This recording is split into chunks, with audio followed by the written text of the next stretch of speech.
जब किसी के जीवन में भक्ति आती है तो पहले उसके जीवन में ज्ञान आता है। वह संसार के स्वरूप को जान जाता है कि यह संसार कैसा है, इसकी असलियत क्या है, इसकी वास्तविकता क्या है। और जब ये जान जाएगा कि इसकी सच्चाई क्या है तो अपने आप वैराग्य हो जाएगा। जैसा कि हम कह रहे थे अविनाश जी कि नकली हार से या नकली रुपए से किसी को प्रेम होता है, पता चल जाए कि जो नोट रखा है वो नकली है तो जो उसके प्रति मोह है वो हट जाएगा। तो संसार नकली है ये बात हम लोग बातों में तो कहते हैं पर अनुभव में नहीं है। अनुभव में तब होगी जब वो ज्ञान होगा, और ज्ञान तब होगा जब भक्ति होगी। तो हृदय में वह प्रेम लक्षणा रस रूपा भक्ति जब आती है तो वह ज्ञान प्राप्त होता है। अब आप देखिए मीराबाई कहां पढ़ने गई, पर मीरा जी के पद, मीरा जी की जो रचनाएं हैं वो विश्वविद्यालयों में पढ़ाई जाती हैं, लोग उस पर पीएचडी करते हैं। क्यों? उनके अंदर भगवत भक्ति आई तो उनके अंदर वह ज्ञान प्रस्फुटित हो गया। कबीरदास जी की वाणी बड़े बड़े विद्वानों के बीच में विचार का विषय होता है और बड़े बड़े विद्वान उस पर चिंतन मनन करते हैं। कबीरदास जी कहां पढ़ने गए? पढ़ने का निषेध हम नहीं कर रहे, पर हम कह रहे हैं कि भक्ति के द्वारा वास्तविक ज्ञान जीवन में आता है और ज्ञान आने से वैराग्य हो जाता है। तो यदि कोई कहे कि हम तो केवल ज्ञान मार्ग के उपासक हैं, हमें भक्ति से लेना देना नहीं है, तो समझ लो पक्का ज्ञान नहीं, क्योंकि ज्ञान तो भक्ति से ही आएगा। कोई कहे कि हम तो वैराग्य मार्ग के हैं, हमें भक्ति से कोई प्रयोजन नहीं, तो भी गड़बड़ है, क्योंकि बिना मां के बेटे कैसे। तो भक्ति ज्ञान वैराग्य यह क्रम है। कल हमने इसका श्रवण किया, भैया थोड़ा सा ज्ञान बढ़ाना है इसका। और उसके बाद हमने सुना आत्मदेव पंडित जी पुत्र प्राप्ति के लिए अनेक यत्न किए, पुत्र नहीं हुआ, सन्यासी जी के पास गए तो मरने थे, सन्यासी जी ने फल दिया। कल हमने कथा सुनी, घर में पत्नी को फल दिया, पत्नी ने फल नहीं पाया। क्या नाम है आत्मदेव जी की पत्नी का? कितने लोगों को याद है? भूल तो नहीं गए? धुंधली। और जैसा नाम है वैसे ही स्वभाव है। उसने संत का दिया हुआ फल नहीं खाया। संत के द्वारा कौन सा फल मिलता है? सत्संग का। संतों के पास जाओ तो क्या फल मिलेगा? सत्संग, भगवत चर्चा। तो सत्संग का फल ही दिया। और आत्मदेव का मतलब क्या है?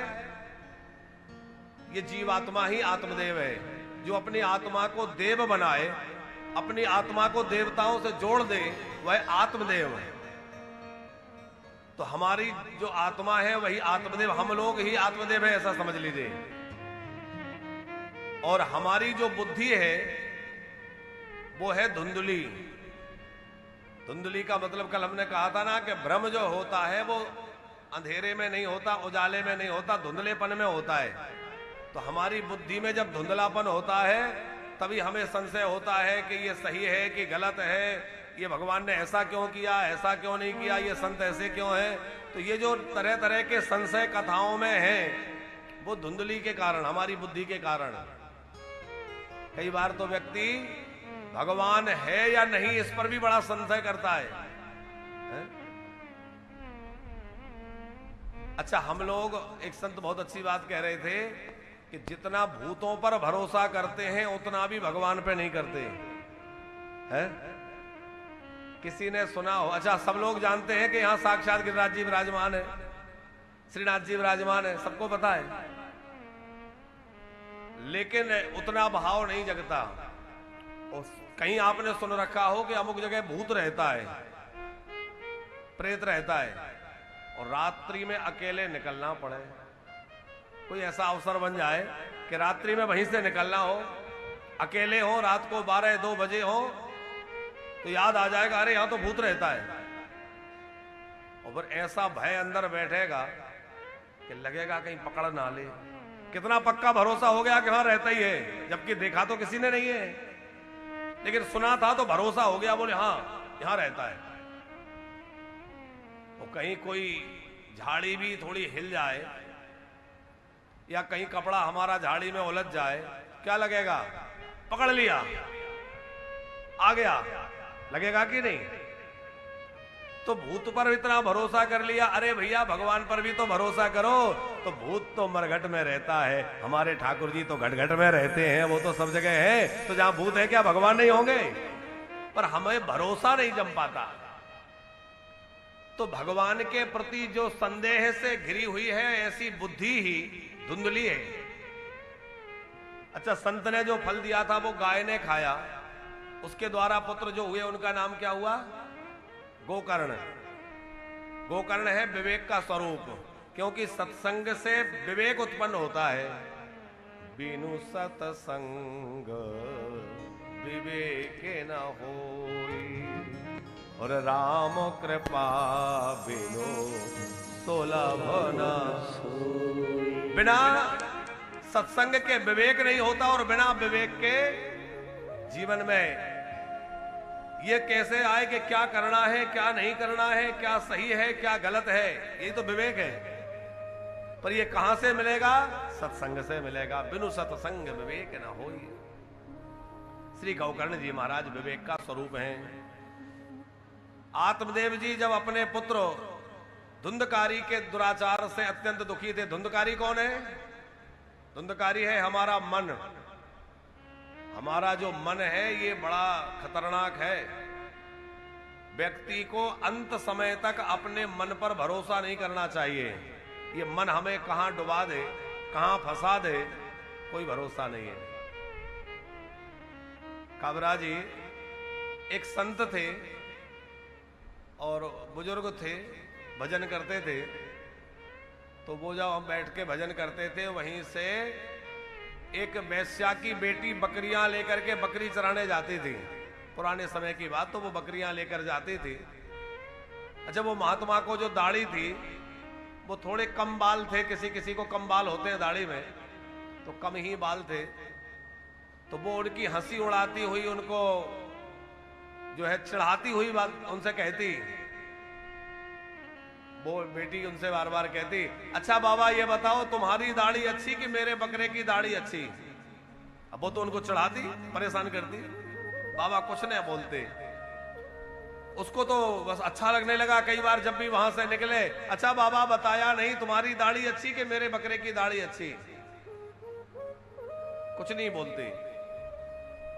आखिर में ऐसा हुआ कि बाबा का अंतिम समय आ गया। अब भगवान नाम लेते लेते संसार से विदा हो रहे थे। तमाम लोग इकट्ठा हो गए, भाई बाबा का अंतिम समय है। कीर्तन हो रहा था। पूछा बाबा कुछ अंतिम इच्छा हो, कोई आखिरी इच्छा हो तो बताइए। बाबा बोले कि एक इच्छा है कि वो वेश्या की बेटी को बुला लाओ। लोग आश्चर्य में पड़ गए कि भाई मरते समय उसको बुला रहे, क्या इनकी बुद्धि खराब हो गई, क्या हो गया? बोले बुलाओ। वो आई। हाँ बाबा। बोले बेटी तू पूछती थी ना कि तेरी दाढ़ी अच्छी कि बकरे की दाढ़ी अच्छी, तो आज मैं कह रहा हूं कि मेरी दाढ़ी ज्यादा अच्छी। तेरे पापी पामर उस पशु बकरे की दाढ़ी से मेरी दाढ़ी बहुत अच्छी है। अब इतना कहा तो वो बेटी को भी रोना आ गया, क्योंकि अब तो बाबा जा रहे हैं, मैंने इनको बहुत परेशान किया। तो पूछा कि बाबा इतनी सी बात आपने पहले क्यों नहीं कही, आज क्यों कह रहे हैं? बाबा बोले बेटी मन का कोई भरोसा नहीं है। ये मन कब कहां फंसा दे, इस पर विश्वास नहीं करना चाहिए। तब मुझे ये लगता था कि अभी मेरा जीवन शेष है, कहीं मेरा मन इधर उधर विषयों में फंस गया और मैं महात्मा होकर भी किसी कुमार्ग पर चला गया, तो मुझसे तो तेरे बकरे की दाढ़ी, तेरा बकरा अच्छा। लेकिन अब मेरा जीवन बच गया। अब तो मृत्यु का क्षण है, अब कोई संभावना गड़बड़ होने की नहीं है, मन कहीं भागेगा नहीं, अब तो मर ही रहा हूं। तो आज मैं घोषणा कर रहा हूं, बात मेरी समझो। बेटी से कह रहे हैं बेटी समझो, ये मन जो है इसका कभी भरोसा नहीं करना चाहिए। आपने वो कथा सुनी है भरत जी महाराज की।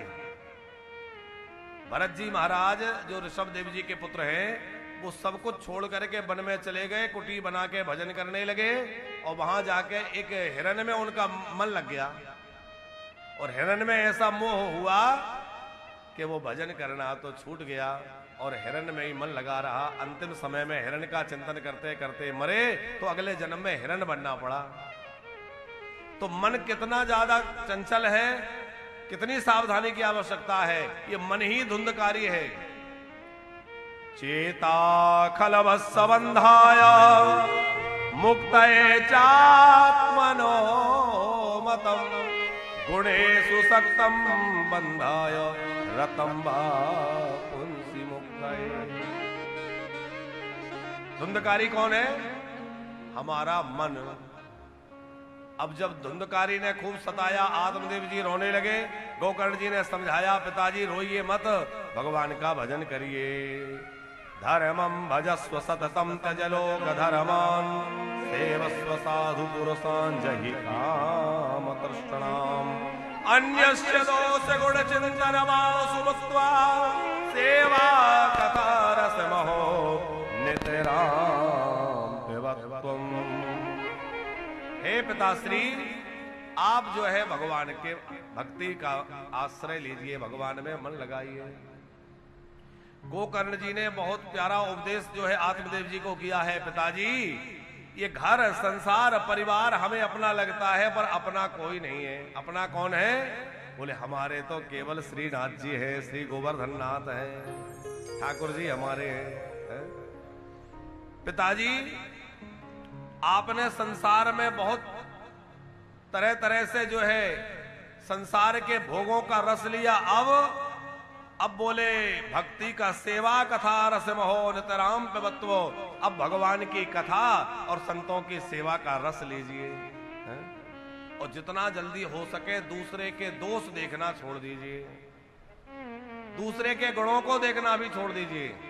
गोकर्ण जी कह रहे हैं, क्योंकि दूसरे के गुण देखेंगे तो उसमें राग होगा, कितना बढ़िया है, और दोष देखेंगे तो उससे घृणा होगी, द्वेष होगा। राग द्वेष दोनों बंधन के कारण है। किसी को देखा अरे बहुत अच्छा गाता है तो लगेगा अरे भाई कितना बढ़िया गाता है, कितनी सुंदर बांसुरी बजाता है, तो उसके गुण के प्रति हम खिंचेंगे। और यदि द्वेष, उसमें कोई बुराई देखेंगे तो द्वेष होगा। तो राग और द्वेष दोनों बंधन के कारण है। यदि किसमें कोई अच्छाई दिखे तो उसको भगवान का गुण माने। वाह मेरे ठाकुर जी, आपने कितनी बड़ी कृपा की है, जो इतना अच्छा गुण इसको दे रखा है। ये ठाकुर जी की कृपा है।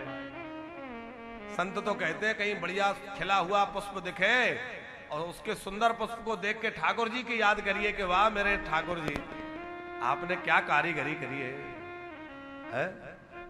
सुंदर तितलियों को देख करके विचार करिए, मेरे ठाकुर जी श्रीनाथ जी कितने दयालु हैं। उन्होंने कितनी बड़ी गजब की कलाकारी करी है कि इस तितली के पंखों में कैसे रंग भर दिए।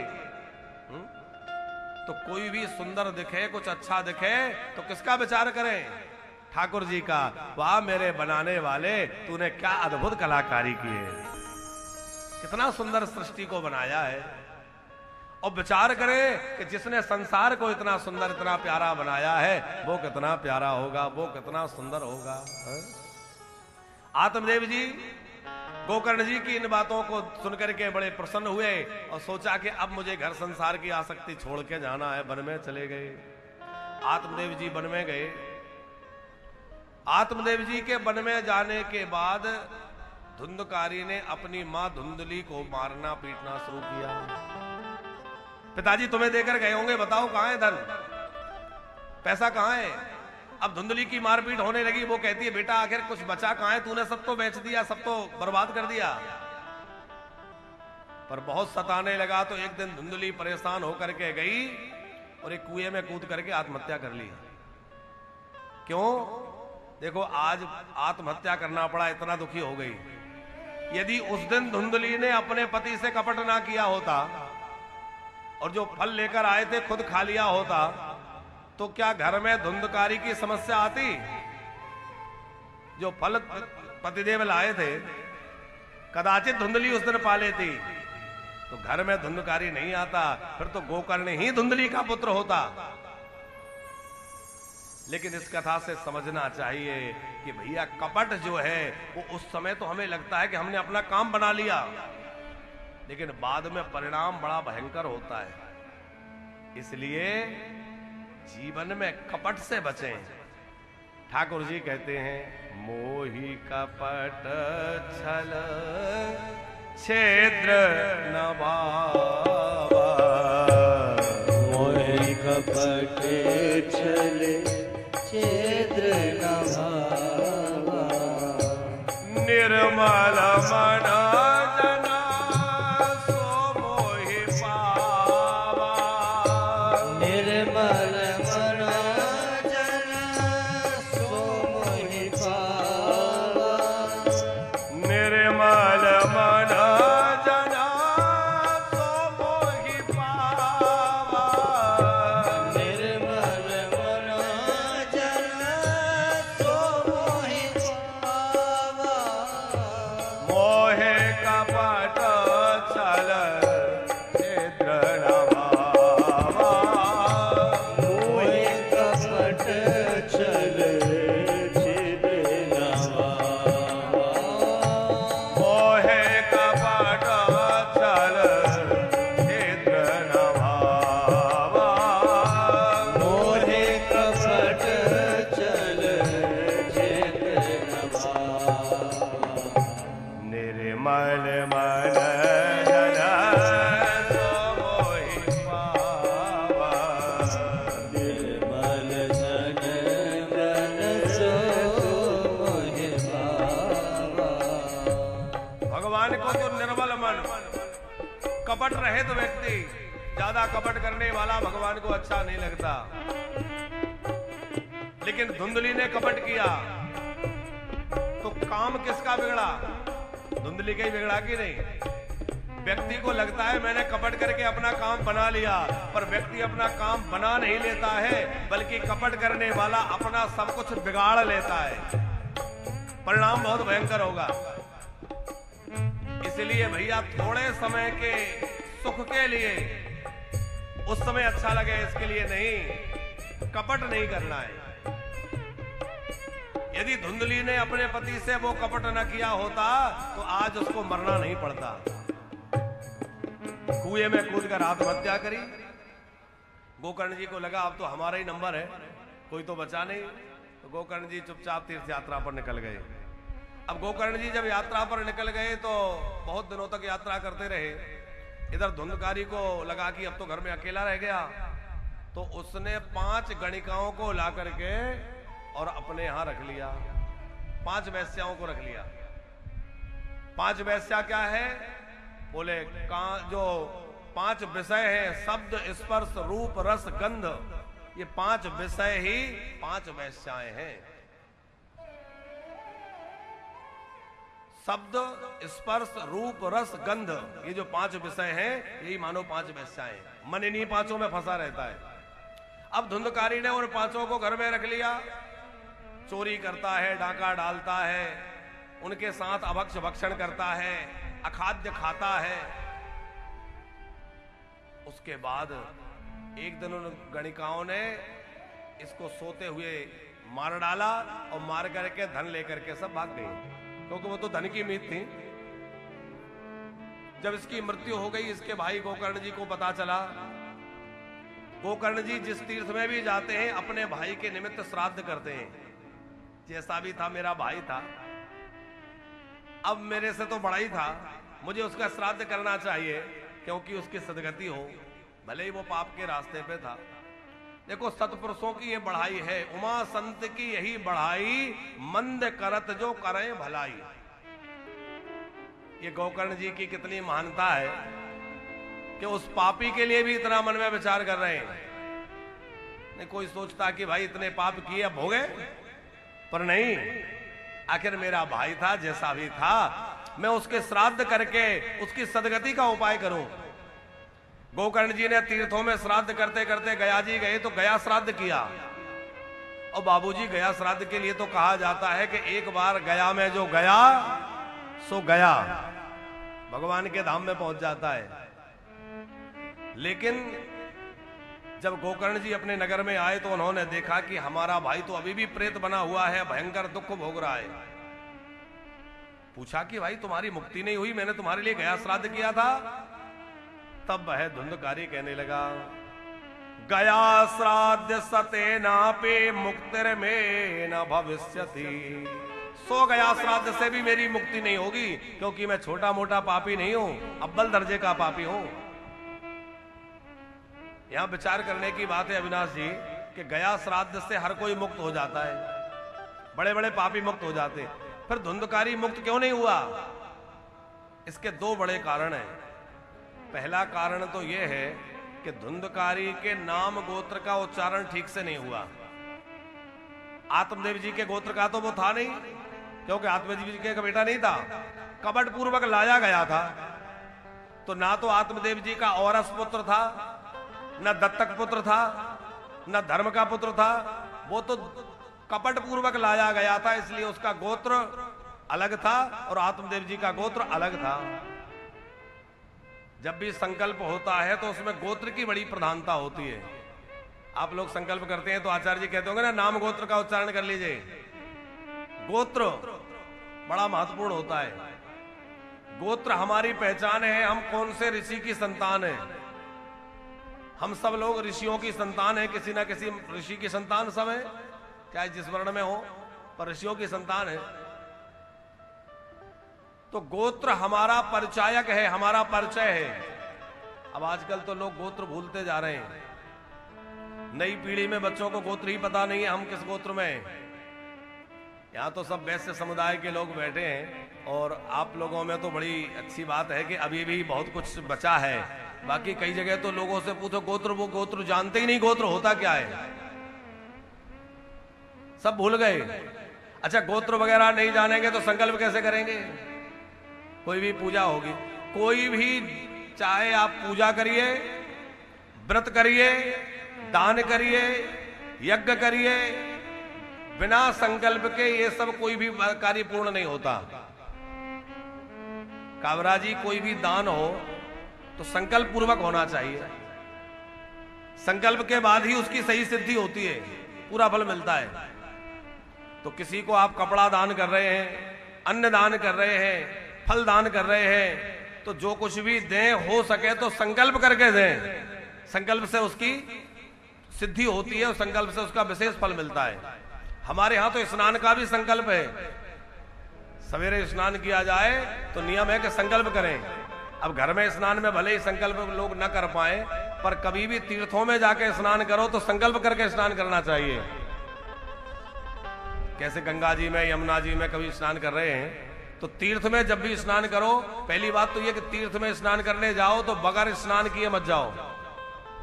सवेरे ऐसा नहीं कि अपने कमरे में से उठे और ऐसे ही बासे मुंह नहाने पहुंच गए, नहीं। पहले अपने कमरे में अपने यहां स्नान करिए, शुद्ध हो जाइए, शुद्ध वस्त्र धारण कर लीजिए, रात्रि के वस्त्र नहीं, शुद्ध पवित्र वस्त्र धारण करके स्नान करने के बाद जाइए और फिर गंगा जी, यमुना जी, जो भी तीर्थ में स्नान करें, वहां पहले उनको प्रणाम करिए, फिर हाथ में जल लेकर के स्नान का संकल्प करिए। आप कहेंगे हमें तो संकल्प नहीं आता, मान लो नहीं आता हो तो मानसिक संकल्प कर ले। भगवान तो सारी भाषा जानते हैं कि नहीं, तो हिंदी में अपनी भाषा में अपने ढंग से कह ले, हे गंगा मैया, हे यमुना मैया, हम आपका स्नान कर रहे हैं, आपका आश्रय ले रहे हैं, ये जल लेकर के तो हमारा स्नान सफल हो और इससे हमारे पाप नष्ट हो जाएं, हमारे पितृ तृप्त हो जाएं, ऐसा कह के वो जल गंगा जी में छोड़ दें, गंगा जी का स्नान कर ले। तो संकल्प की बड़ी विशेषता है।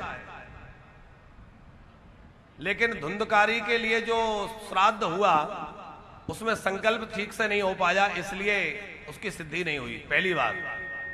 दूसरी बात यह है कि धुंधकारी ब्राह्मण कुल में जन्म लिया और ब्राह्मण कुल में जन्म लेने के बाद भी उसने ना तो संध्योपासना की, ना गायत्री का आश्रय लिया, न होम यज्ञ किया, माता पिता से द्रोह किया, सदाचार को सर्वथा त्याग करके अत्यंत पाप कर्म में लगा रहा। आप देखेंगे कि जितने भी उदाहरण हैं प्रायः ब्राह्मणों के मिलेंगे। बाबूजी, चाहे अजामिल का उदाहरण देख लीजिए, चाहे धुंधकारी का देख लीजिए, चाहे वो शिव महापुराण में बिंदुक ब्राह्मण का है, तमाम देवदत्त ब्राह्मण का है। जहां जहां आपको ऐसे उदाहरण मिलेंगे प्रायः ब्राह्मण के ही मिलेंगे। मिलते कि नहीं? एक ब्राह्मण था, वो बड़ा पतित हो गया, ऐसा हो गया। क्यों? बोले और कोई पाप करे तो पाप है, कोई भी करे, लेकिन उसका उतना अपराध उसको नहीं लगेगा क्योंकि उसको जानकारी नहीं थी, गलती से हो गया। लेकिन ब्राह्मण होकर कोई पाप करे तो वो ज्यादा अपराध लगेगा क्योंकि तुम तो ब्राह्मण थे, तुम्हें जानकारी थी, वेद शास्त्रों का ज्ञान था और तुमने इतने उच्च कुल में जन्म लेकर के इतना निम्न कार्य किया, तो उसको ज्यादा अपराध लगेगा, ज्यादा पाप लगेगा। इसलिए उदाहरण दिया जाता है कि भाई इतना ऊपर होकर कोई नीचे गिरे पर वो भी भगवान की कथा या भगवान के नाम से पवित्र होकर के भगवान को प्राप्त कर सकता है। तो धुंधकारी ने ब्राह्मण होकर के भी अपने सदाचार का पालन नहीं किया और तो और माँ बाप को दुखी किया। और माता पिता को दुखी करने वाला कितने भी तीर्थ यात्राएं करे, यज्ञ करे, हवन करे, जप करे, सफलता नहीं है, सार्थकता नहीं है। आपके माँ बाप घर में दुखी हैं, आप बड़े बड़े यज्ञ कर रहे हैं, अनुष्ठान कर रहे हैं, उसका फल नहीं मिलेगा। भैया पहले माँ बाप को प्रसन्न करिए, वो सबसे बड़ा यज्ञ है, वो सबसे बड़ी पूजा है कि माँ बाप प्रसन्न रहे। हमें तो अविनाश जी को देखकर बड़ा हर्ष होता है, बड़ी प्रसन्नता कि आप अपने माता पिता के संकल्प को पूर्ण करने के लिए कितने महीनों से लगे कि मैया की इच्छा है कि बहुत बढ़िया कथा हो तो बढ़िया उत्सव होना चाहिए। आजकल बेटों में ये कम देखने को मिलता है।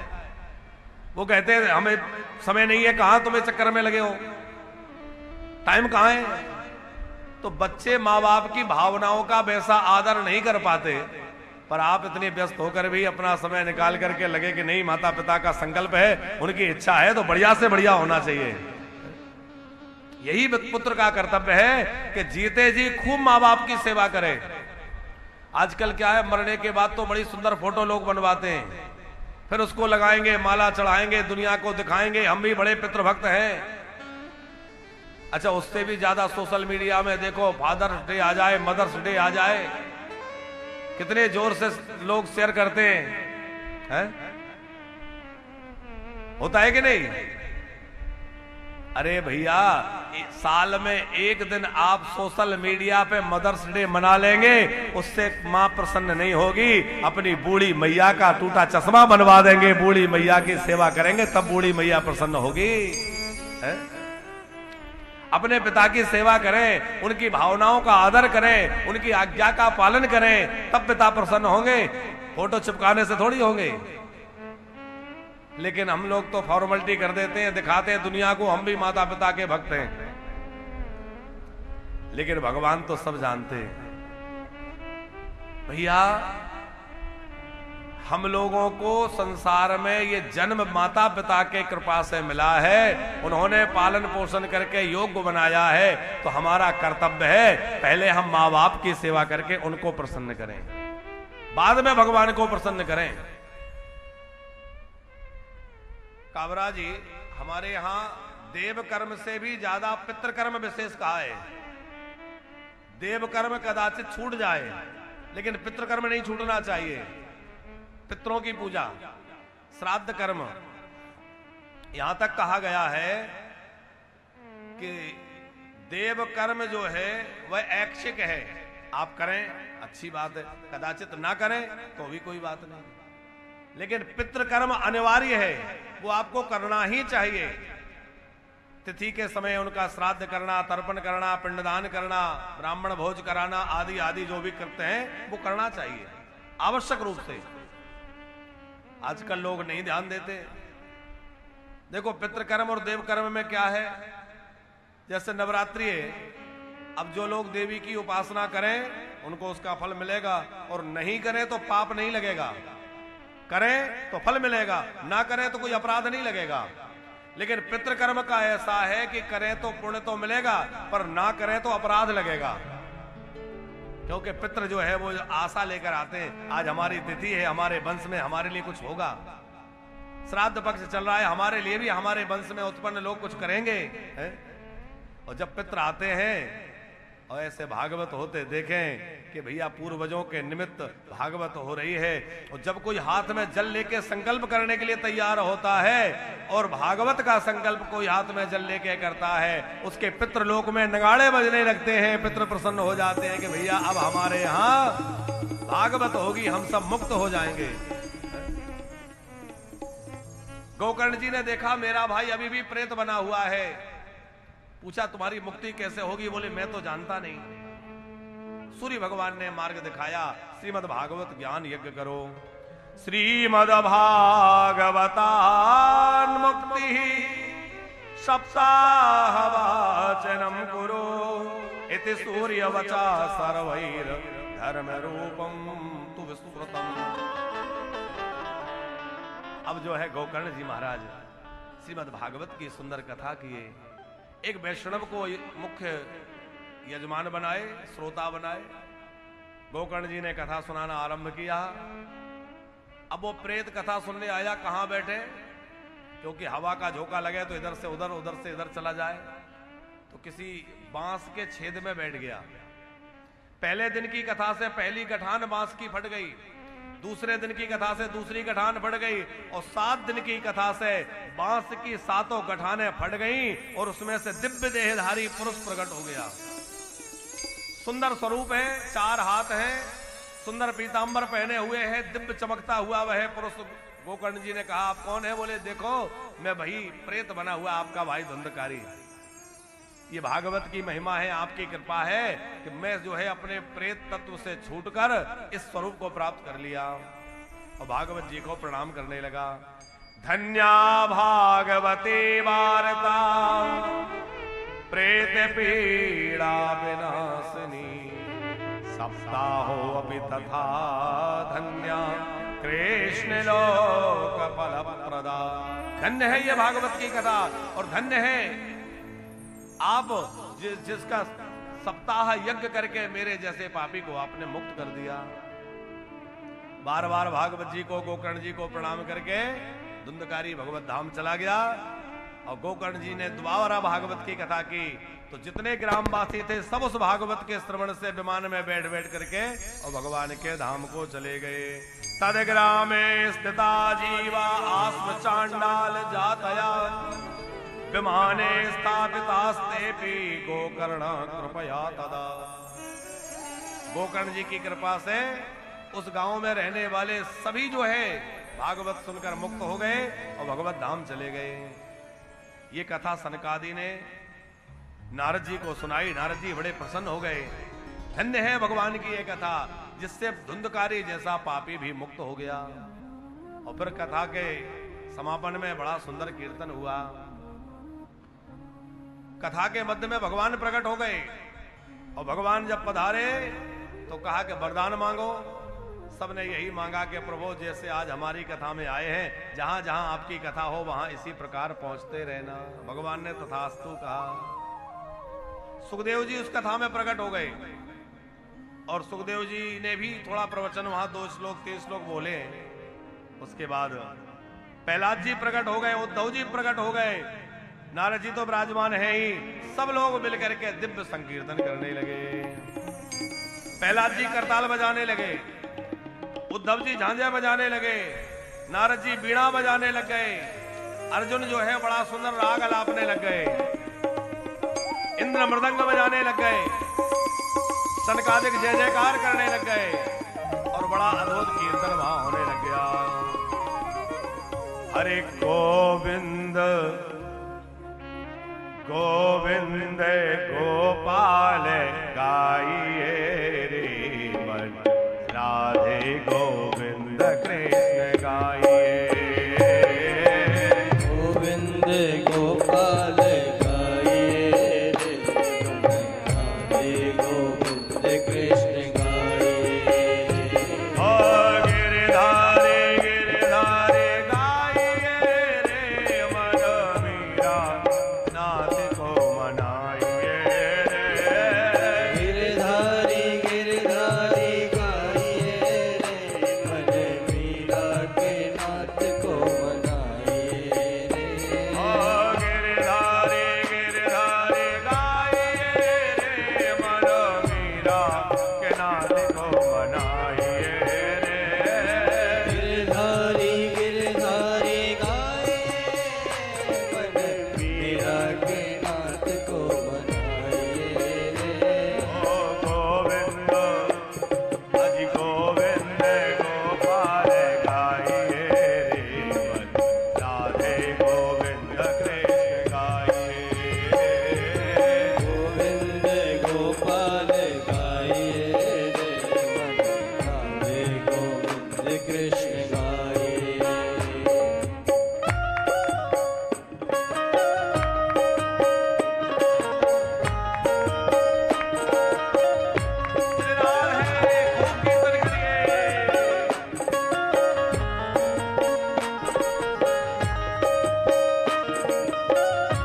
की जय हो।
प्रकट हुए।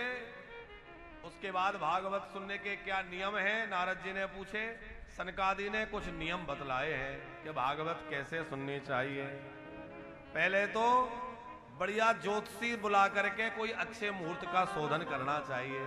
जब भागवत करानी हो तो दो प्रकार से नियम बतलाया है काबरा जी। यदि आपको कुछ प्राप्त करना है भागवत के द्वारा, माने सकाम अनुष्ठान है, तो अच्छे ज्योतिषी के द्वारा बढ़िया मुहूर्त निकलवाएं। और निष्काम भाव से करना है भगवान की प्रसन्नता के लिए, तो फिर मुहूर्त देखने की आवश्यकता नहीं है, फिर जब समय मिल जाए तब कर लें, क्योंकि उसमें फिर कोई विशेष मुहूर्त की बात नहीं रह जाती। किसी नैष्टिक विद्वान, किसी सदाचारी ब्राह्मण को वक्ता के रूप में नियुक्त करें। ब्रक्तो वैष्णवो विप्रो वेद शास्त्र विशुद्धीकृता दृष्टांत कुशलो धीरो वक्ता कार्यो निष्प्रहा। सनकादिक कह रहे हैं वक्ता का कार्य अत्यंत निष्प्रय का कार्य है। बहुत ज्यादा संसार में जो आसक्त हो उससे कथा ना सुने। देखो, कथा सुनने के लिए वक्ता भी कृष्णार्थी हो और श्रोता भी कृष्णार्थी हो। कृष्णार्थी मतलब समझते हैं? वक्ता के मन में भी भाव हो भगवान की प्राप्ति का, और यजमानों के श्रोताओं के मन में भी भाव हो भगवान की प्राप्ति का, तो विशेष रस उत्पन्न होगा। अब वक्ता के मन में यही लगा है कि यजमानों से कैसे दक्षिणा निकलवाएं, और श्रोता बड़े भाव से सुन रहे हैं, बार बार घुमा फिरा के वहीं आ जाए, खूब दक्षिणा चढ़ानी चाहिए, दान करना चाहिए, तो जो रस आना चाहिए वो नहीं आ सकेगा। अथवा वक्ता तो खूब भाव में डूब के कथा कह रहा है और श्रोताओं के मन में ये इच्छा है कि हमारी दुकान बढ़िया चल जाए, हमारा बिजनेस बढ़िया चल जाए भागवत से, तो भी रस उत्पन्न नहीं होगा। दोनों के मन में ये भाव हो कि भागवत सुनकर के हमें भगवान की भक्ति कैसे मिलेगी, भगवान में मन कैसे लगेगा, तो फिर बड़ा सुंदर रस प्रकट होता है। दृष्टांत देकर के कथा के सिद्धांतों को समझाने में कुशल हो। कथा जो है दीक्षा ग्रहण करके सुनने से विशेष फल प्राप्त होता है। विष्णु दीक्षा विहीना नाम नाधिकारा कथा श्रवे। देखो कथा यदि हो सके तो निराहार रह के सुननी चाहिए, कुछ भी आहार ना ले। नारद जी बोले निराहार ना सुन पाए, तो बोले निराहार रह के ना सुन पाए तो घी पी करके सुने। तो घी पी के सुनना भी आजकल तो लोगों के लिए बड़ा मुश्किल है? घी कहां पचता है? तो घी पी के ना सुन पाए तो दूध पी के सुने। गाय का दूध मिल जाए, गैया का दूध एक टाइम पिए और कथा सुने, बोले ये भी मुश्किल है। तो बोले फलाहार करके सुने। फलाहार का मतलब फलों से है। आजकल तो फलाहार का मतलब भी बड़ा अलग हो गया। जिस दिन फलाहार बनता है उस दिन देखो तो ऐसे ऐसे व्यंजन बनते हैं जैसे भोजन में नहीं बनते। फलाहारी आइटम अरे तरह तरह के। और एकादशी के दिन तो एक दिन पहले से तैयारी होती है, कल एकादशी है, होती है कि नहीं? अच्छा व्रत आ रहा हो तो क्या तैयारी करनी चाहिए? इस बार एकादशी में 1000 तुलसी चढ़ाएंगे, इस बार एकादशी में इतना नाम जप करेंगे, इस बार एकादशी में अमुक जगह जाके दर्शन करेंगे। ये होना चाहिए कि नहीं? हम लोग क्या तैयारी करते हैं? एकादशी आ रही है भैया, कूटू का आटा पीस के रख लो, पापड़ सुखा के रख लो, ये मंगा के रख लो, ये तैयारी करते हैं। अच्छा उपवास का मतलब क्या होता है? सभी लोग जानते होंगे। उपवास का मतलब क्या? उपमाने होता है समीप, वास करने का मतलब होता है रहना। उपवास का मतलब है भगवान के समीप में जाके रहना, भगवान के नजदीक पहुंच जाना। जिस दिन हमारा व्रत हो, जिस दिन हमारा उपवास हो, उस दिन हम भगवान के नजदीक रहे। हर चीज में हमें याद रहे कि आज तो हमारा व्रत है, तो हम हर समय भगवान को याद करते रहे। आजकल तो वैज्ञानिक भी इस बात को मानते हैं कि भैया महीने में 2 दिन 3 दिन निराहार रहे तो व्यक्ति का जो है सिस्टम ठीक ठाक रहता है। तो व्रत करना हमारे सेहत के लिए भी अच्छा है, शरीर के लिए भी अच्छा है, लेकिन केवल भूखा रहने से बात नहीं बनेगी। बात यह है कि शरीर को भूखा रख करके हम अपने मन को, इंद्रियों को, बुद्धि को भगवान में लगाएं और भगवान के समीप में रहें, तब तो हमारा व्रत सार्थक है। और वरना हम पूरे दिन फलाहार की व्यवस्था में और इधर उधर लगे रहे तो फिर काहे का व्रत है? तो फलाहार करके कथा सुने। अच्छा फलों के आहार से भी काम ना चले तो एक समय भोजन करें। एक समय भोजन से भी काम ना चले, महाराज जी दवाई लेनी पड़ती है, डायबिटीज है, ये है, तो कोई बात नहीं, दोनों समय भोजन करें, लेकिन कथा सुने। ऐसा व्रत भी किस काम का कि खूब व्रत करके कथा सुन रहे हैं और परिणाम ये हुआ कि 4 दिन पूरे नहीं हो पाए, नंदो सब भी नहीं आया और हॉस्पिटल में पहुंच के बोतल लग रही है, तो वो भी गड़बड़ है। शरीर कितना हमारा सहन कर सकता है, शरीर की स्थिति क्या है, उसके अनुसार व्रत अथवा नियम ले। ज्यादा नियम नहीं करना चाहिए, नियम उतना ही लो जिससे हमारा निर्वाह हो जाए। हाँ ज्यादा किसी को देख के कठिन नियम ले लो और फिर बीमार पड़ जाओ तो भी दिक्कत। महत्वपूर्ण यह है कि भगवान में मन लगे। ऐसा नहीं कि इतना अधिक प्रसाद ग्रहण करके बैठ जाएं कि बढ़िया सोफे पे कुर्सी पे बैठ गए, कूलर की ठंडी ठंडी हवा लग रही है, महाराज जी लोरी गा रहे हैं और हम चले गए समाधि में है? हाँ। अच्छा कथा में नींद खूब आती है। कथा में नींद क्यों आती है? एक तो हमने बचपन में कथा सुनी थी, वो कहीं पढ़ने तो नहीं मिली पर लोगों से सुनी है, कहीं होगी, कि कुंभकर्ण की पत्नी का नाम है निद्रा देवी। जब राम जी ने कुंभकर्ण को मार दिया, निद्रा देवी राम जी के पास आई, आपने मेरे पति को मारा है तो मैं भी आपसे बदला लूंगी। राम जी बोले बदला क्या लोगी? बोले तुम्हारी कीर्तन कथा जहां होगी, जहां जहां तुम्हारी कथा होगी वहां जाके भक्तों के ऊपर बैठ जाऊंगी और भक्तों को निद्रा में डुबा दोगे। व्यास जी कथा कहते रहेंगे और श्रोता जो है नींद में झूमते रहेंगे। राम जी बोले ठीक है, तो हम भी ऐसा कर देंगे कि बीच बीच में जो है थोड़ा कीर्तन हो जाए, ताली बज जाए, तो निद्रा आ भी रही हो तो भाग जाए। इसलिए बीच बीच में कहते हैं कि श्रीनाथ जी की जय हो, गिरिराज जी की जय हो, तो जय बोलेंगे तो नींद भाग जाएगी। तो एक तो इसलिए भी निद्रा आती है कि वो कुंभकर्ण की पत्नी है निद्रा देवी, और दूसरा एक कारण ये है कि कथा में मन शांत हो जाता है। निद्रा तब आती है जब मन शांत होता है। आपका मन अशांत है तो रात्रि में बढ़िया डबल बेड पे सोते हुए भी एयर कंडीशन रूम में नींद नहीं आती। मन अशांत है तो रात में नींद नहीं आती, कथा में नींद आ जाती है। क्यों? क्योंकि यहां आकर के मन शांत हो जाता है। तो जो भगवान में जिनका मन लगता है उनको तो ध्यान लग जाता है, उनका कथा में खूब मन लग जाता है। और थोड़ा भी मन इधर उधर संसार में है तो मन जैसे शांत होगा तो निद्रा आ जाएगी। तो इसलिए कहा जाता है कि थोड़ा हल्का भोजन लें। भोजन का कोई निषेध नहीं है, भोजन से कोई परहेज नहीं है, लेकिन ज्यादा भोजन करने से निद्रा ना आए, आलस्य ना आए, इसलिए कहा है कि हल्का भोजन करके कथा में बैठे। अब यहां तो दोनों समय की कथा है और कथा के पहले दोनों समय बढ़िया प्रसादी है। सवेरे भी बाल भोग बढ़िया है। बाल भोग क्या है? वो तो अच्छा ही भोग है। अच्छा, हमारे यहां आप लोगों के राजस्थान में कहते हैं कि हमारे इधर सवेरे का जो नाश्ता ब्रेकफास्ट होता है उसको कलेवा बोलते हैं, कलेवा। और दोपहर का भोजन भोजन। तो भोजन और कलेवा में क्या अंतर है? बोले जो थोड़ा खाया जाए स्वल्प मात्रा में, पेट भर के ना खाया जाए वो तो नाश्ता है, और पेट भर के खाया जाए तो नाश्ता क्या है? वो तो भोजन है।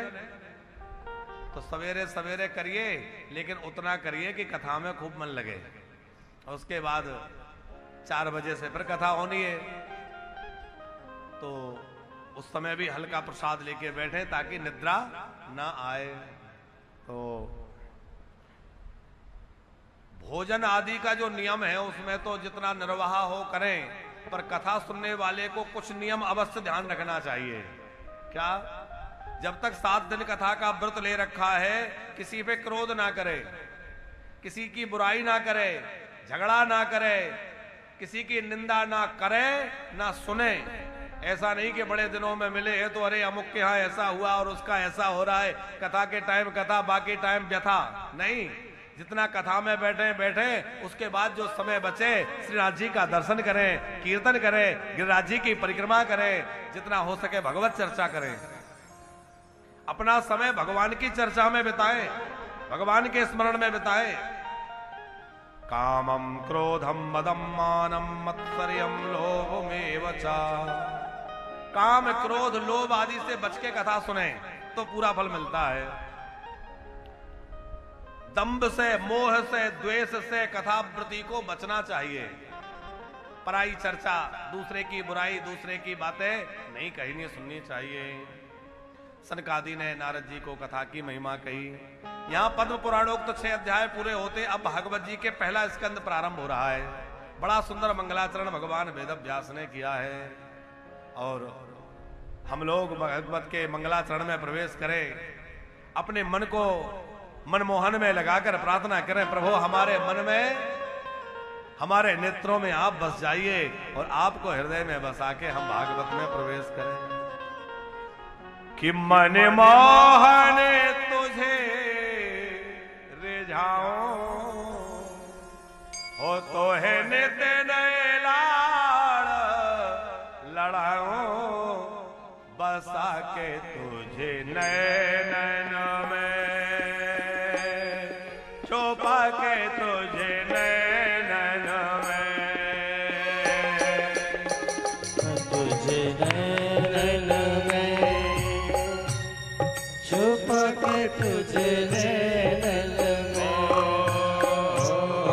बसा कर नैनन में,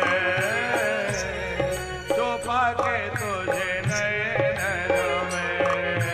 हो बसा कर नैनन में, छुपा के तुझे नैनन में। बड़े मोहन तुझे रिझाओ, तोहे नित नए लाड़ लड़ाओ, बसा के नैनन में, छुपा के तुझे नैनन में।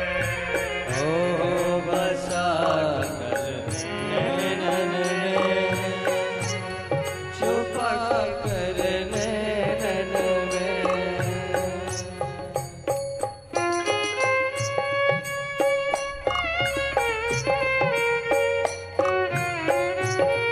राधारमण लाल की जय हो।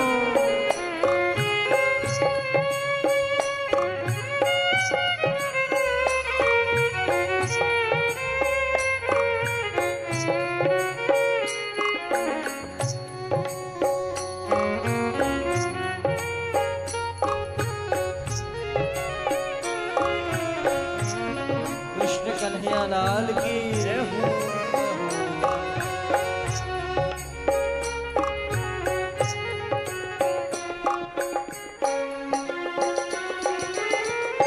गीत बन जाओ तेरे बांसुरी स्वर का,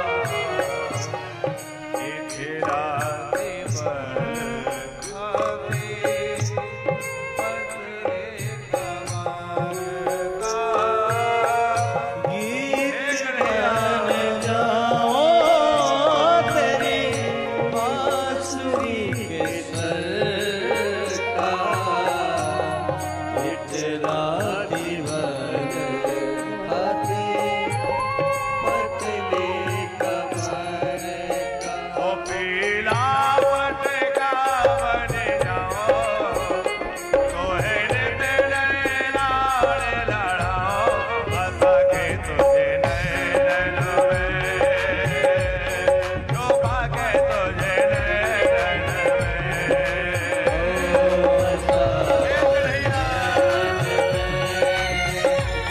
छुपा कर नैनन में। ओ बने मोहन तुझे रिझाओ, तोहे नित नए लाड़ लड़ाओ, बसा के तुझे नैनन में, छुपा के तुझे नैनन में।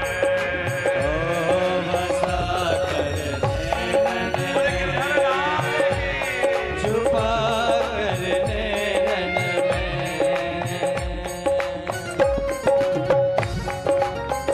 जरा ताली बजाते हुए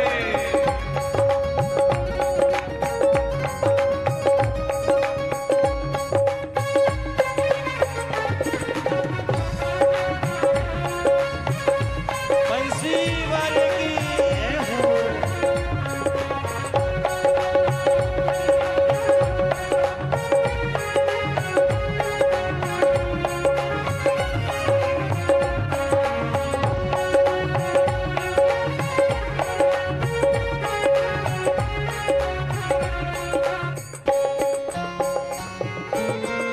घोंघरो बनो जो तेरी पायल का प्यार,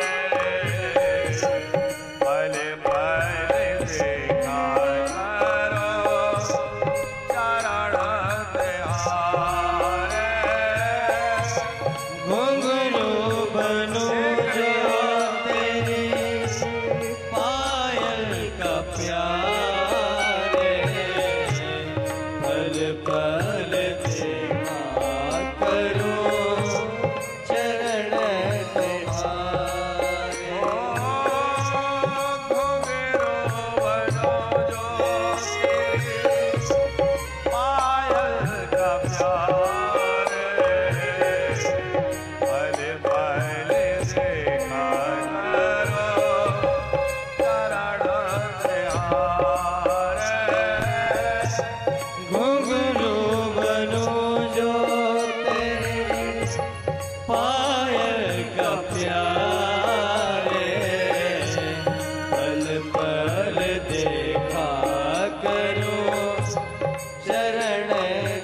तुम्हारे। तेरे संग संग नाचो गाओ, तोहे ने तेरे लाड़े लड़ाओ, हंसा के तुझे नैनों में, छुपा के तुझे नैनों में,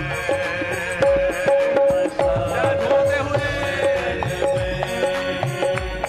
छुपा कर नैनन में। ओ मणि मोहन तुझे रे जाओ, तोहे ने तेरे लाड़े लड़ाओ, हंसा के तुझे नैनों में, छुपा के तुझे नैनों में। बसा कर नैनन में, छुपा कर नैनन में। हो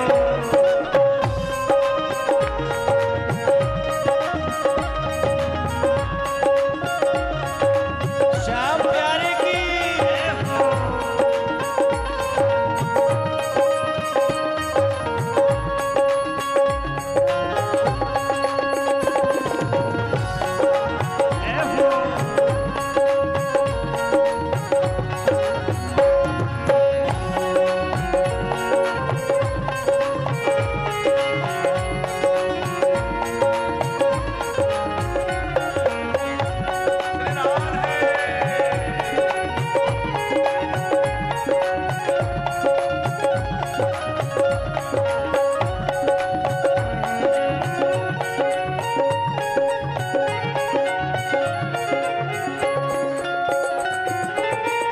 राधिका के सौरे संग रमण तुम्हारा, मुझको दिखा दो कभी ऐसा नजारा।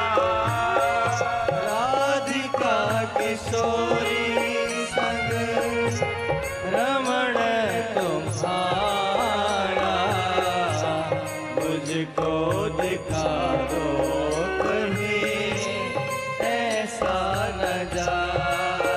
तो फिर चाहे मैं मर जाऊं, तोहे ने तेरे लाड़े लड़ाओ, हंसा के तुझे नैनों में, छुपा के तुझे नैनों में।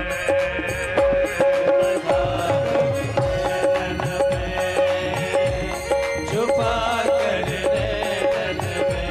मणि मोहन तुझे रे जाओ, तोहे ने तेरे लाड़े लड़ाओ, हंसा के तुझे नैनों में, छिपा के तुझे नैनों में। बसा कर नैनन में, छुपा कर नैनन में।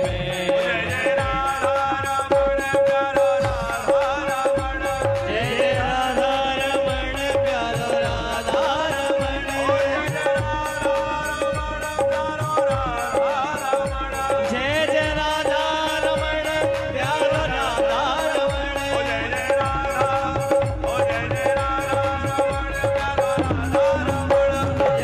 रमण प्यारो राधा रमण, जय राधा रमण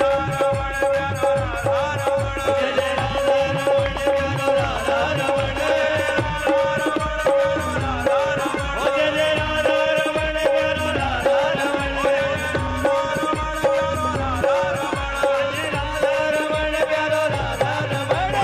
जय राधा रमण प्यारो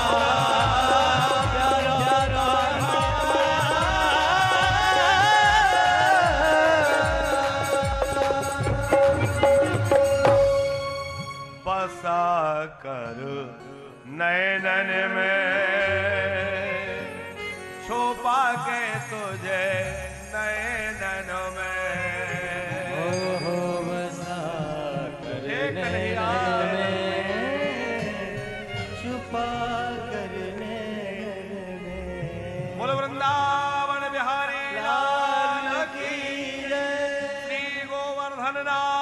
की